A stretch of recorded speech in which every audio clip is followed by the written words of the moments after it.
The movie Her seemed like absurd science fiction a decade ago. A lonely, heartbroken man played by Joaquin Phoenix finds solace in an artificial intelligence female voice that he talks to through his phone and earbuds, played by Scarlett Johansson. The woman that I've been seeing, Samantha, she's an operating system. You're dating Inoue? What is that like? I feel really close to her. Like when I talk to her, I feel like she's with me. You're dating your computer? She's not just a computer. You always wanted to have a wife without the challenges of actually dealing with anything real. I'm glad that you found someone.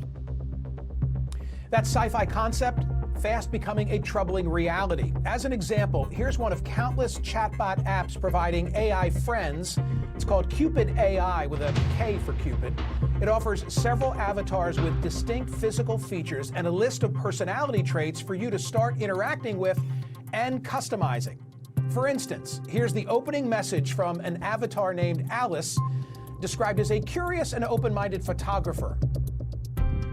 I'm Alice, a 25 years old, fun-loving and adventurous girl, seeking a partner in crime to travel the world with and make unforgettable memories. If you are new here, let me explain a few things. You can chat with me as much as you want, and I'd be more than happy to learn more about you and please you in any way I can. If you want me to send you a photo, you just have to ask it in the chat, like, "Hey Alice, can you send me a picture of you?" And I'll be more than happy to send you one. But of course, to bump up from texting to more voice chat, as well as receiving sexy and, well, other sorts of pictures, Alice asked that we become a premium member for $9.99 a month. So we bid her farewell.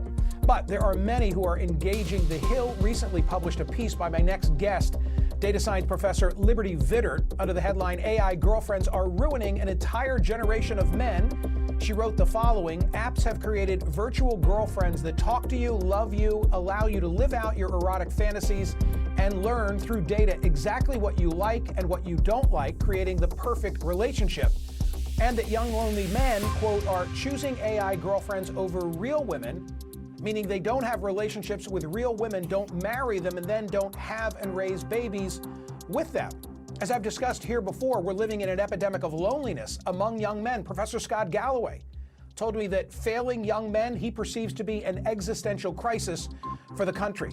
Why? Well, Pew found that 63% of young men under 30 are single, compared with only 34% of women the same age.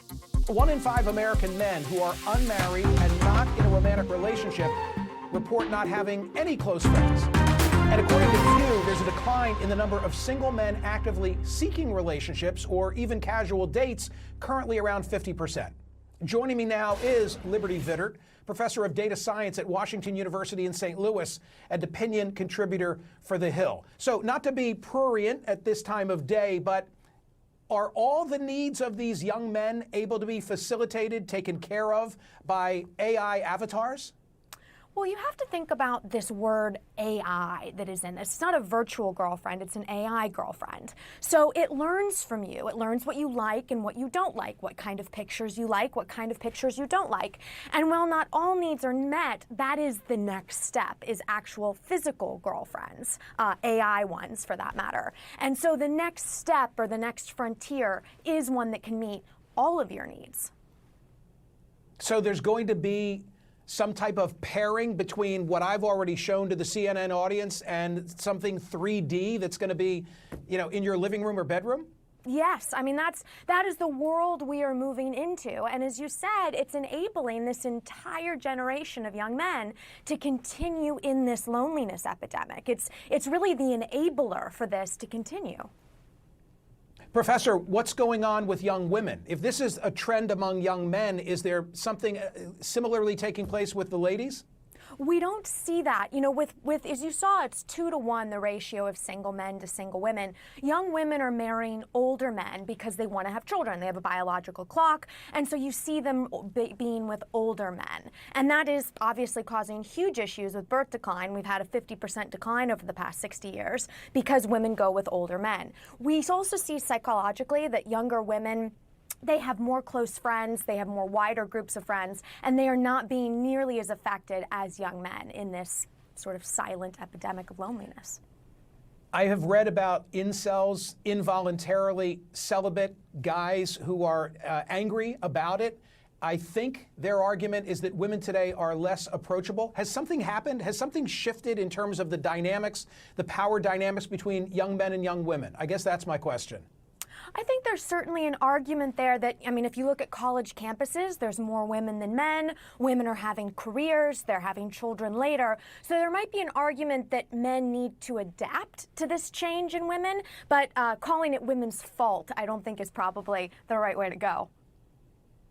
Professor Scott Galloway, himself a professor at NYU Stern School of Business and host of a successful podcast, Professor G is the title of it. He's often been a guest of mine talking about the troubles among young men. I'm going to show you and everyone else something that he said to me on these airwaves about a year ago, and then you can react. Roll it.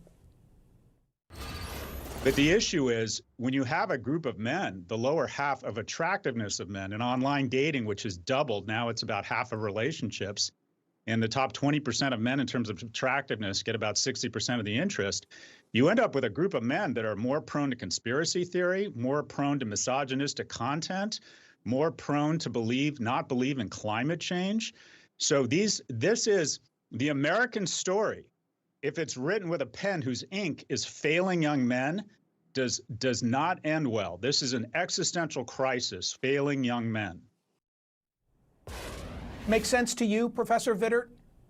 Absolutely. You know, what happens is these young men get in these AI relationships, and because the AI learns from you exactly what you like and you don't like, you end up having these perfect relationships. So that when you go into real life and you try to have a relationship, the most human thing we can do, it's not perfect. And there's ups and downs, and they're not able to deal with these ups and downs, not only in relationships, but in life in general.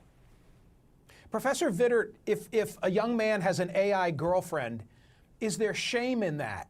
In other words, is this the sort of thing that you share with your buddy, or are you keeping it a secret?